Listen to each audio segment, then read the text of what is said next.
രണ്ടാം പ്രതിയെ അകത്താക്കാൻ ഇനി അധികം സമയം വേണ്ട.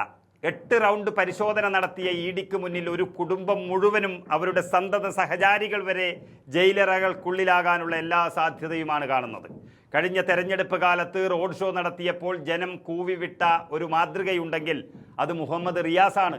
ബേപ്പൂർ മണ്ഡലത്തിൽ എങ്ങനെയെങ്കിലും മരുമകനെ വിജയിപ്പിച്ചെടുക്കണമെന്ന് മാത്രമേ പിണറായി വിജയൻ ഉണ്ടായിരുന്നുള്ളൂ. അതുകൊണ്ട് തൻ്റെ മണ്ഡലത്തിൽ പോലും അത്ര ശ്രദ്ധ പിണറായി വിജയൻ ചെലുത്തിയിട്ടില്ല. എന്നാൽ തട്ടിപ്പിലും വെട്ടിപ്പിലും ആരാണ് കേമൻ എന്ന് ഇഡി ഉടൻ കണ്ടെത്തും. വീണയുടെ ഡയറിയിൽ നിന്നും കണ്ടെത്തിയ പേരുകൾ റിയാസിൻ്റേത് മാത്രമല്ല, റിയാസിൻ്റെ സുഹൃത്തുക്കളുടേത് കൂടിയാണ് എന്ന തരത്തിലാണ് ഇപ്പോൾ അന്വേഷണം നീങ്ങുന്നത്. എന്തായാലും ഇഡിയുടെ വണ്ടി തല്ലിപ്പൊളിച്ചതുകൊണ്ടൊന്നും പിണറായിക്കും മകൾക്കും മരുമകനും രക്ഷപ്പെടാമെന്ന് ആരും കരുതണ്ട.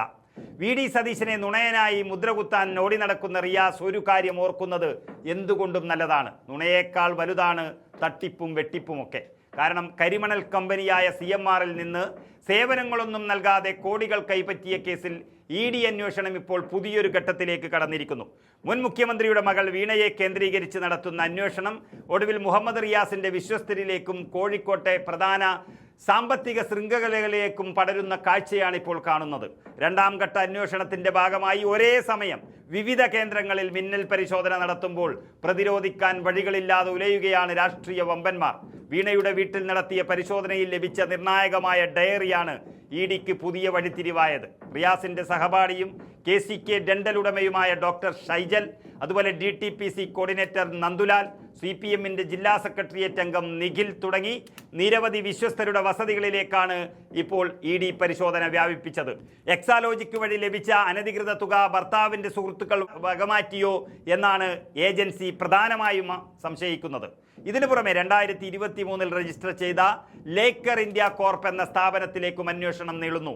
മെഡിക്കൽ ഉപകരണ വിതരണം നടത്തുന്ന ഈ സ്ഥാപനത്തിലും സർജിക്കൽ കമ്പനി ഉടമകളുടെ പങ്കാളിത്തത്തിലും കള്ളപ്പണ നിക്ഷേപമുണ്ടോ എന്നാണ് പരിശോധിക്കുന്നത്.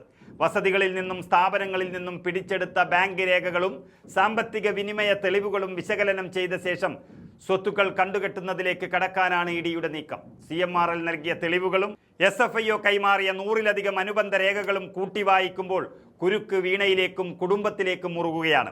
രാഷ്ട്രീയമായി കേസുകളെ പ്രതിരോധിക്കാൻ ഭരണപക്ഷവും CPM ജില്ലാ നേതൃത്വവും ശ്രമിക്കുന്നുണ്ടെങ്കിലും തടയാൻ ശ്രമിച്ചാൽ ഏജൻസിയുടെ നടപടികൾ കൂടുതൽ കർശനമാകുമെന്ന സൂചനയാണ് പുറത്തുവരുന്നത്. വരും ദിവസങ്ങളിൽ വളരെ കൃത്യമായ കുറ്റപത്രത്തോടെ അറസ്റ്റിലേക്ക് കാര്യങ്ങൾ നീങ്ങിയാൽ അത് കേരള രാഷ്ട്രീയത്തിൽ വൻ സ്ഫോടനത്തിന് തന്നെ വഴിവെക്കും.